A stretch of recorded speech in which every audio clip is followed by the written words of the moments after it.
இழப்பு என்று சொன்னாலே நமக்கு பளிச்சுன்னு தோன்றது யார? பரிசுத்த வேதாகமத்தில் யோபு தான் தெரியும். யோபுக்கு இழப்பதற்கு ஒன்றுமில்லாத ஒரு அனுபவத்தை நம்மால் பார்க்க முடியும். யோபுடைய வாழ்க்கையில ஒன்றாக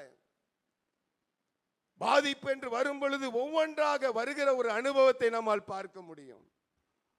ஒன்றுக்கு மேல் ஒன்றாக நம்மால் யோசிக்க முடியாதபடிக்கு, நம்மால் விசுவாசிக்க முடியாதபடிக்கு, நம்மால் தைரியமாக இருக்க முடியாதபடிக்கு ஒன்றின் மேல் ஒன்றாக ஒரு பாதிப்பு, ஒரு கடன், ஒரு பிரச்சனை, ஒரு வியாதி, ஒரு மெடிக்கல் ரிப்போர்ட் என்று சொல்லி வந்து கொண்டிருக்கிற ஒரு நிலைமையை நம்மால் பார்க்க முடியும்.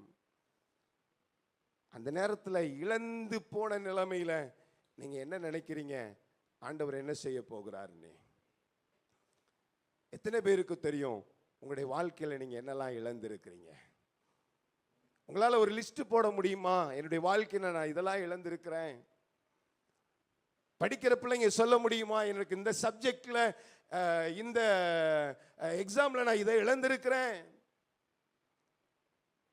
நீங்க வரப்போகிற எக்ஸாம்ல ஆண்டவர் உங்களுக்கு சென்டம் தர விரும்புகிறார். ஆனால் நீங்கள் இழந்த இழப்பை முதலாவது எந்த காரியம் என்பதை நீங்கள் உணர்ந்து கொள்ள வேண்டும். ஒருவேளை 100 ஆடுல ஒரு ஆடு தொலைஞ்சு போய் இவர் ஒருவேளை கண்டுபிடிக்கலன்னா, ஒரு ஆடு வந்து சேர்ந்திருந்தாலும் என்ன தெரிஞ்சிருக்காது? அது தொலைந்து வந்து சேர்ந்ததா என்ன பண்ணிருக்காது? தெரிஞ்சிருக்காது.